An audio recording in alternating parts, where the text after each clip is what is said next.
नमस्कार मंडळी, शुभ सकाळ. आजचा दुसरा दिवस आहे आपला गुजरात राईडचा आणि आजच्या दिवशी आपण सोमनाथ मंदिराचं दर्शन घेण्यासाठी आलो. पण आतमध्ये आहे ना फोन वगैरे अलाउड नाही आहेत, तर आपण फोन आणि जे काही गॅजेट वगैरे असणार आहेत म्हणजे केवलबाईचा हावल्या किसन तर ते सगळं सामान लॉकरला ठेवून आपण आधी दर्शन घेऊन येऊ. त्यानंतर इकडचा जो क्लायमेट आहे तो रिव्हील करू. भाई कसलं बघा ना, सनराईज कसलं भारी होत होतं, एवढं भारी ना की तो म्हणजे हा समोरचा जो कलश दिसतोय ना मंदिराचा, तिथून पूर्ण असं सूर्य वरती आला तर खरंच तो खूप चांगलं वाटत होता. सो असंच काहीच एकदम भारी भारी स्पॉट आहेत. दीपस्तंभ आहे तो, कळस नाही, कळस एक्झॅक्ट मागे बघा, तो दीपस्तंभ आहे. हा तो दीपस्तंभ आहे. मस्त मस्त. आणखीन असं स्पॉट आहे आणि गुजरातला खरंच खूप मंदिरं चांगली बघायला भेटतात. म्हणजे आर्किटेक्चरचा एक अद्भुत नमुना असं बोलू शकतो आपण ना. 100%. आपला आय पायलट ड्रोन आपला जाईल ना, एक बघू आता कसे शॉट भेटतील आपल्याला. हो, सगळ्यात आधी आपण लॉकरला जाणार आहोत. जे आपले गॅजेट वगैरे आहेत ते तिथे ठेवून आपण सरळ दर्शनासाठी जाऊ. ही लाईन आहे, लॉकर लाईन आहे. लॉकरला फोन टाकून दर्शन करून आल्यानंतर आपण भेटू. दर्शन वगैरे घेऊन झालंय आणि आता आपण बीचला चाललोय. तिथं जरासं हिल स्टेशन टाईप केलंय ते बघण्यासाठी आणि तिथून व्ह्यू आपल्याला कशा प्रकारे भेटतात ते पण आपण कॅप्चर करू. आणि जर जमलं असतं केवल भाई त्याचा हावल्या किसन उडवणार आहे.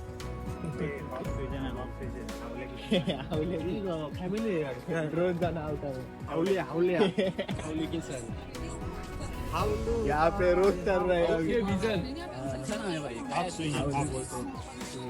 और हमारे में प्रसिद्ध है वो हावलिया किसन. हावल्या जाण्या, हावल्या किसन, त्याची दंत हावलू, हो त्याची दंतकथा काहीशी अशी आहे. दंतकथा नाही, रियालिटी बॅकग्राऊंड इतिहास. व्हिडिओ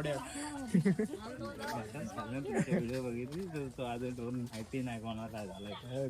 ही जाईल आम्ही रियालिटी दाखवतो. केतनदा काय आम्ही काय बघत सामने निकालने वाले लोग वो हवा में उड़ा और जाकर वो पेड़ के ऊपर से हवा में लटक गया, उसके हाथ में टूट गए, उसको ऑपरेशन करना पड़ा. यही सच बात है. तब पता नहीं चली क्या हुआ है. वो ये ब्लॉग पता चलेगा कब क्या होगा, बोल नहीं सकते. अभी ये ब्लॉग देखेगा तो मुझे ये समझेगा. सच हमें छुपाना होगा तो हमें देना पड़ेगा कुछ तो नाश्ता पानी. नकलत आम्ही ड्रोन शूट तर घेतलं, पण काहीसा किस्सा असा घडणार होतं जे आम्ही विचारच केलं नव्हतं. नो फ्लाईंग झोन असल्यामुळं पोलिसांनी आम्हाला सरळ पोलीस स्टेशनला नेलं. मग काय अख्खा दिवस आमचा इथंच गेला.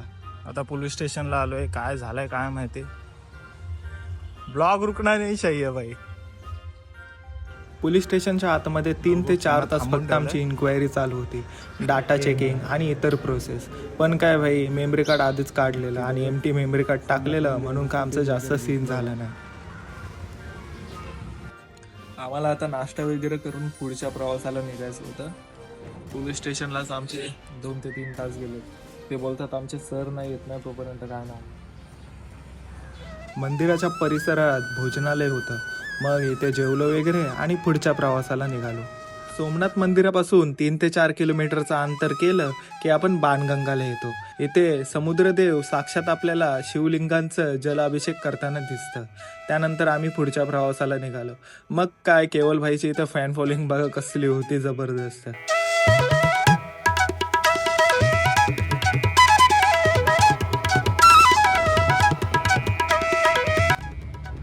आज काय मला समजत नाही आहे. पोलीस स्टेशनला म्हणजे ड्रोन हे करण्यासाठी आमचा टाइम गेलं आणि अक्षरशः मगाशी आम्ही मेमरी कार्ड पण विसरलो, तर ते आणण्यासाठी गेलेलो.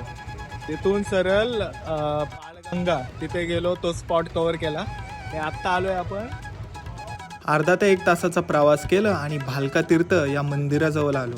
मंदिराचा परिसर आणि मंदिर एवढं नयनरम्य आणि शांत वाटतंय ना, अक्षरशः मन रमून जाते इथं. मग काय सिनेमॅटिक शॉट्स घेतलेत, कसे वाटतात ना, नक्की कमेंट बॉक्समध्ये सांगा. आणि तुम्ही पण जर सोमनाथला आलात तर ही प्लेस स्किप करू नका.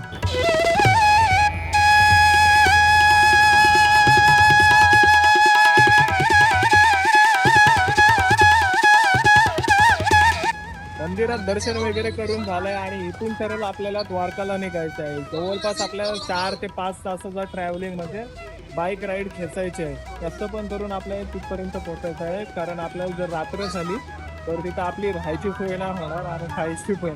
तो जरासं लवकरच निघायचा. चला निघूयात. हे प्रथमेश काय करतोस? यहाँ पे मॅगी बन रही आता direct हात है. टाका. आजचा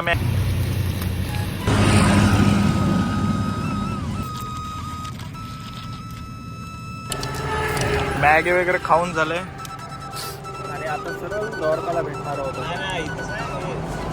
विल्हेवाट, मॅगीची विल्हेवाट म्हणजे मॅगीच्या काय बोलतात डिश. हा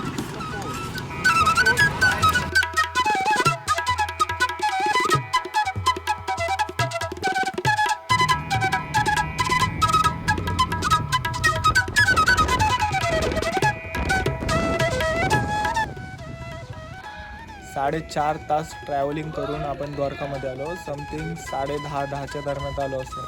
मग सरळ जेवायला गेलो, जेवलो वगैरे आणि आता आमचं काम झालंय फक्त रूम बघायचं. अद्याप भेटलाय नाही. जवळपास म्हणजे 11 वाजायला आलेत. लवकरात लवकर जर रूम भेटला तर सगळं झोपून वगैरे सकाळी आम्ही दर्शनासाठी तरी निघू. सो आता बघू कसं काय होतंय. चाललंय प्रोसेस रूम बघायची.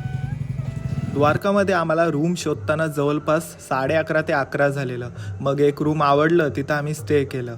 त्यानंतर एवढं भारी इथून व्ह्यू वाटत होतं ना, ते तुम्हाला उद्या सकाळी समजेलच कशा प्रकारे इथचं व्ह्यू आहे ते. मग काय, भेटू आपण उद्याच्या म्हणजेच द्वारका व्लॉगमध्ये.